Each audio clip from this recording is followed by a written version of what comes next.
So today we're picking up on example 2. We're still in section 3.1, and now we're going to start combining like terms. All right, so what I need you to kind of just decide in your mind, okay, it's not going to, it's okay, all right? We don't have an answer to these problems because we don't know what the variables equal, all right? So that's okay. I'm not going to have a specific answer. All I'm doing is simplifying as much as I possibly can, combine like terms, and then that's it. All right? So my rule says I can combine terms that have the same variable. All right, so I think we did this first one yesterday. We decided that they both had an n, so I could simplify the, coefficients, okay? The number in front of the variable. We decided that 6 was positive and 10 was negative, so 6 minus 10 was negative 4n. And that's my whole answer because I don't know what n equals. And frankly, it doesn't matter in this section. It doesn't matter. All I'm doing is simplifying like terms. All right, so now let's look at this next one. We see it's different because it now has 3 terms. All right, and you're going to see, you could probably, kind of glance through your notes. There's going to be more and more terms in these expressions. So I just need to be able to recognize the like terms. All right, well, how do I know that they're like? How do I know they're like? What shows me? Colin? Usually the variable is the same. Yeah, the variable is the same. So does everybody agree there's a b in each term? Okay, so because there's a b in each term, I can combine the coefficients. All right, well, does this mean there's a 0 in front of this last b? No, what's in front of it? 1. An understood 1. Okay, so now I can combine them. What I would suggest to you, okay, this is not the only way to do it, but I would find all of my common signs. So does everybody agree? 6 is positive and 1 is positive. I would combine all my same signs together. So 6 plus 1 is what? 7. So negative 8b, because there's no other negatives, plus 7b. And now I have different signs. So what does my rule say? Subtract and take. Negative 8 plus 7? Negative 1b. And I'm going to show you this. Because the 1 is understood, you could also write it negative b, okay? Because again, if I don't see a number in front of the variable, I know it's an understood one. Either one of these answers is fine though. And honestly, what I would recommend is keep the 1 for now, just until you're really used to it, okay? Because the last thing I would want is for you to forget that there's a 1 there and then get your answer wrong, okay? All right, how are we doing? Doing all right? Okay, so let's look at the next set. All right, next problem. Take a look at it. Give you a few seconds just to kind of take a look at it. See if you notice anything. Very good. Aiden, what do you see? I don't know how to explain it, but... There's a fancy word, and then there's just kind of a more common word. Hadley?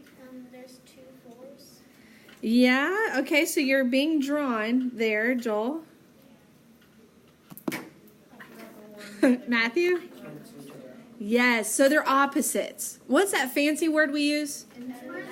Inverses. Very good. So, guys, you could do 8 plus 4 is 12, and then 12 minus 4. But if you recognize negative 4x and positive 4x are opposites, there's absolutely no math to do. You already know the answer. And I'm just going to let you in on a little hint.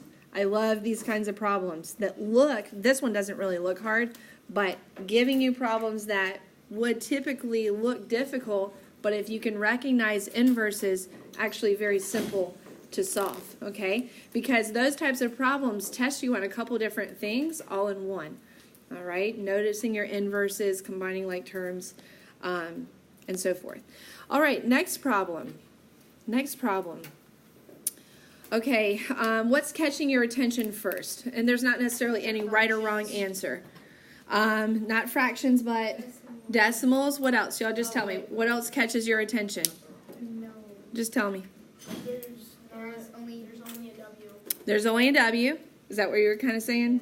Okay, so what goes in front of the W? 1. A 1, okay? And there's decimals, okay? And I see that there's a negative term, 2 positive terms. So going off of what I said in the last slide, let's combine all of our same signs together. I see more than one term that's positive, so let's combine my positive terms together. What's 5.2 plus 1? Don't forget to bring down the W, okay? So sometimes when we simplify, we just add the numbers together and then we forget our W, and that is going to impact your answer in a bad way, okay? So now bring down your negative. According to your rules, are you going to subtract these from each other or add them together? Subtract. You're going to subtract, even though there's an addition sign here. So that tells me that you're recognizing that they are different signs, and that's a great thing, okay? That's really, really good. So because I subtract them, my decimal rules say I subtract the bigger number on top. So 8.5 minus 6.2 is 2.3. Okay, so 2.3 is my answer, right? Is it 2.3 my answer? What do I need to bring down into my answer? My original problem. Okay, I'm hearing what? A W and a negative. Okay, so it's negative because 8.5 was bigger and it was negative. Subtract and take. Don't forget the second part of that. And then bring down my common variable. All right, so I'm kind of picking up on it. I think we're doing okay. How are we doing? Doing okay on this? Yeah. Okay, so we're going to keep moving, and hopefully we'll have plenty of time to knock out some homework too, huh? Okay. All right, what do we see that's different in the next problem? It's a fraction. That's a fraction, right? So with fractions, here's the good news. The good news is the fractions that you're going to be simplifying are not going to be like crazy common denominators that are like really huge, okay? They will be pretty basic fractions like you see here, but they're testing you on your LCD also. Can I cross-reduce these? No. No, it's subtraction, okay? We're going to get to the multiplication, okay, where we can cross-reduce, but not today. All right, so when I'm subtracting fractions that conveniently have the same variable, I just need LCDs. So someone raise your hand. What is my LCD? Aiden. It is 8. So do I need to change the first fraction at all? No. No. Okay. So 3/8 B minus, someone raise your hand and tell me, what's that second fraction going to be, Samuel? 6/8. Yes. And then I bring down my subtraction sign, which is negative. Okay. And now I'm ready to simplify these fractions. When I subtract fractions, do I subtract the denominators? No, I just bring it over into my answer. And then I look at my signs here. What is 3 minus 6? It is -3. Okay, so -3/8 is my answer. Yes? With the B. Okay, so again, all right, this is an easy thing to forget. You're like, yes, I combined my numbers, and then I move on to the next problem, and I forget to bring across my common variable. Okay, so -3/8 B. All right. What do you notice about the next one? All right, raise your hand. Someone raise your hand. Maddie? There's different variables. So my rule says just because it's a variable doesn't mean I can combine them all together. It has to be the same variable. Okay, so I'm looking for common terms, like terms. Does anybody see a set of like terms that could be combined? Yes. -10y and -5y. Very good. So in your notes, I want you to rewrite the expression grouping your common terms together. -10y minus 5y. Why did I say minus? Why not plus? Because it was negative in front of the original term. So when I rearrange them, I have to keep that original sign. You guys see that? It was negative in the original, So now I bring down a negative 5y. What about 15x? Is that positive or negative? Positive. It's positive. Okay? And now I can combine. All right? Now, I'm going to let you guys in on something. This step will eventually become mental math for you. You'll be able to look at the original problem and just do it. You kind of see that? Can you see that? All right, but for now, I want you to write it because, again, we're training ourselves. So what is negative 10y minus 5y? Addie, you have an idea? What's negative 10y minus 5y? Yes, negative 15y. Very good.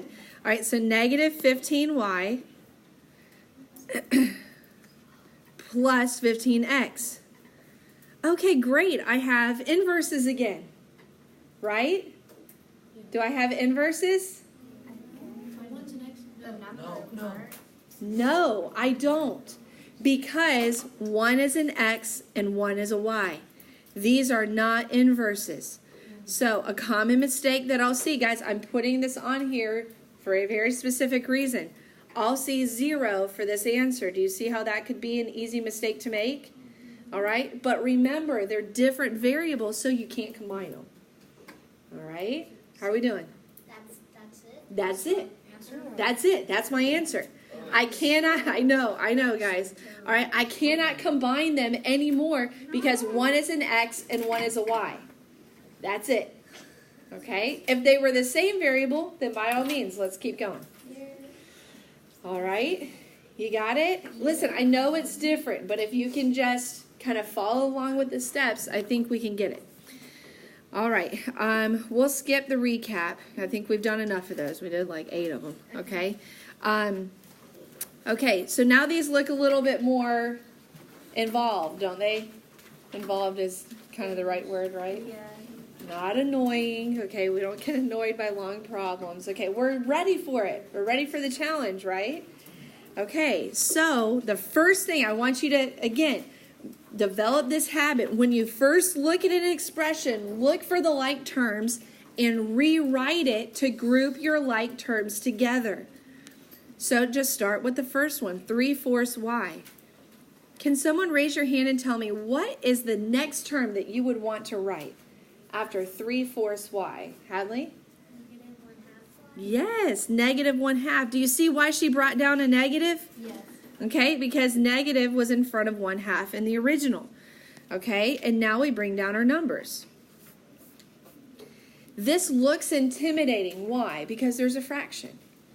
But it's not, if you just understand, all you're doing is combining the fractions, okay? Can I find an LCD between 3/4 and 1/2? Yes. Yeah, what's the LCD? 4. It's 4. Do I need to change 3/4 at all? No. Okay, so just bring down my 3/4 y. Something tells me some of y'all are beating me to the answer. That's fine. That's good. I'm glad you know what the next step is. Minus 2/4 y, so I found my LCD, plus 12 minus 6. Now I'm ready to simplify. And honestly, you could have went ahead and simplified the numbers. What is 3/4 minus 2/4? 1/4, and then bring over your y. That's exactly right. So 1/4 y, and then what's 12 minus 6? Okay, so 6. All right, so that's my answer, right? Yes. This is what I'm seeing on some papers. What did they forget? Or what did I forget?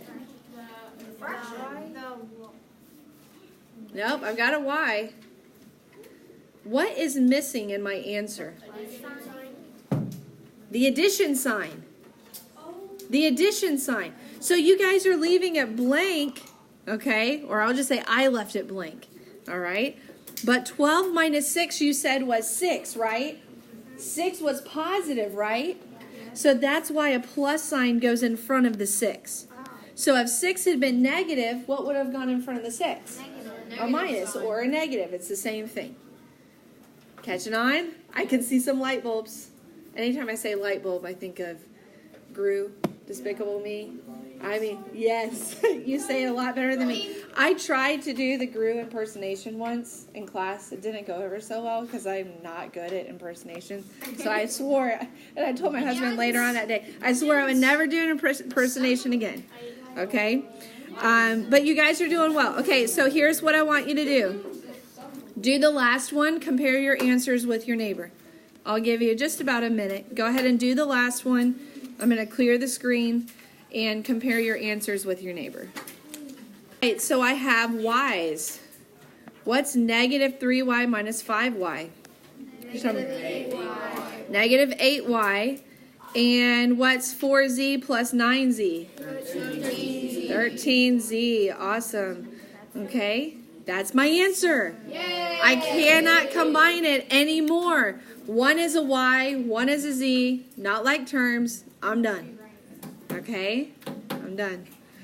All right. The last one, which you guys, I think, just did. Can I combine my x's? Yeah. Do I add them or subtract them? Add. I add them to get 6.8x minus 5. Can I subtract these? No. No, because one is an x, one's a number. This is my final answer. Okay? Now, when we start solving equations in a few weeks, we'll keep taking it another step, okay? But for now, this is it. This is all I can do. All right. Anybody like going to the movies? You guys like going to the movies? Okay. Anybody like buying your concessions, your popcorn, your soda? All right. You don't have to admit it. Anybody sneak in snacks? I do. We all do it. Okay. All right. Okay, so guys, listen. Here's what we're doing here. Guys, listen, okay? All right, quiet down. We need to try to connect to, and we're going to call them, the bad word, the word problems. Oh, scary, okay? If you can make a connection, okay? As soon as you know, oh, movie theater, it starts to make a little more sense if you understand the topic. So each person in a group, you go with a group, they buy an evening ticket, a medium drink, and a large popcorn. How much does a group pay when there are 5 people in the group? All right, so there's not just one way that you can set up the correct answer, or we'll call it the expression. And I want you to think, how could you set up and what information in the problem would be helpful. All right, just go ahead and maybe write down what you think you could do here. Any ideas? Any ideas, Jack? What of the answer? Like, how did you set up your problem? I figured out how much everything that they bought costed and then added them together and then times it by 5. Okay, very good. So what he did was he said, okay, the evening ticket is how much? $7.50. The medium drink is how much? $2.75, and the large popcorn? $4. Okay, so he added them all together. And what did you guys get when you added them all together? $14.25. Yes, $14.25. Now, I want to try to teach you something. Okay, so you guys all multiplied that by 5, right? Okay, I want to teach you how a variable can kind of open up a specific, basically an expression to a lot of different possibilities, okay? So I know that the total cost for one person is $14.25, yes? Yes. And I'm multiplying that, and I'm gonna do a P for people, by how many people are in the group. When I have an expression, though, I'm going to look for an expression with a variable on your homework, and I'll help you with it. When I have a variable in the original expression, I become a little more flexible. Let's say I thought 5 people were going to be in the group, but now 8 people are in the group. If I have an expression where I could just plug in a different number for P and then automatically solve it, okay, it makes it easier to make adjustments. Do you see that? So you just said I'm plugging in 5, right? To multiply it times 5 because that's what the problem told me. Well, what if it said, okay, now instead of 5, what if it's 11? You don't want to have to start back over. You just plug in a different number. That's what the variable does for us. we can give the variable any number we want. You see that? Okay. So that's kind of the tie-in to what we're learning in this lesson. When we multiplied, I think it was, what, $71.25. All right, just take my word for it if you didn't multiply it. You proved to me in the last unit that you can multiply that, so we're not going to take the time to, multiply it all out. We're going to try to get through the last example so we can work on our classwork. All right? Okay. You understanding? Okay, one more example. You have one just like this on your homework tonight. Okay? You need to find the earnings for washing and waxing 15 cars and 10 trucks. Here's what you don't want to do. You don't want to add these over and over and over again 15 times and 10 times. Okay? There's a much simpler way to do it. All right? And it's going to involve a variable. Okay? So I want to just add in something here that's going to help us. The variable I want to use for cars is X. The variable I want to use for trucks is Y. Okay? So because they are different objects from each other, right? So it can't be the same variable. If one column was cars and the other column was cars, then I could use the same variable. Does that make sense? But because they're different, I'm going to use two different variables. All right? So how much money did I earn for washing and waxing one car? How much money did I earn? Just tell me. What is it? $24.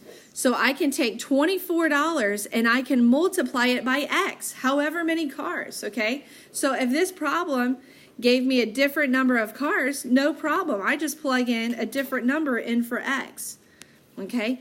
And I'm going to add that to how much money did I make for doing a truck? Washing and waxing. 35 times Y. Okay, I'm pretending here in my original expression that I don't know how many cars and trucks I serviced.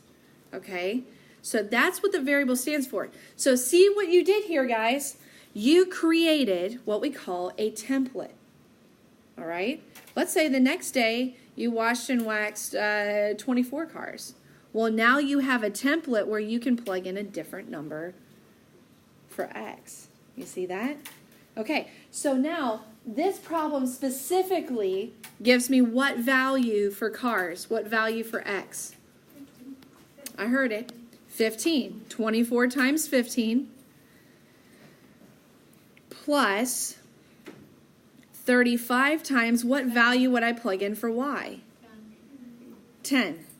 Okay, and guys, don't worry as far as the table is concerned. I'm going to tell you which one is X and which one is Y. I'll tell you that. Okay?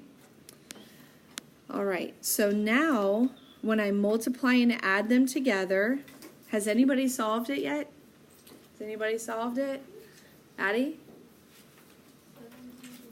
Yes, it is $710. That's not too bad. If you did that in one day, it's not too bad, right? $700 for a day. But of course, is that your, hold on now, is that your profit? No. What do you think would be taken out of your profit? How much the soap and the wax would cost? Yeah, you got to pay for all those materials, don't you? Yeah.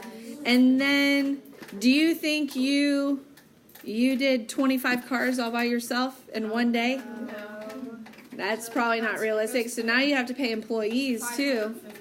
And if you have employees, then you have to pay taxes. I know, it starts to get kind of depressing, doesn't it? Yeah. Okay? That pesky government. All right. Okay, you guys did really well in this. That'll be it for today's lesson. Let's go ahead and get started on our classwork and homework.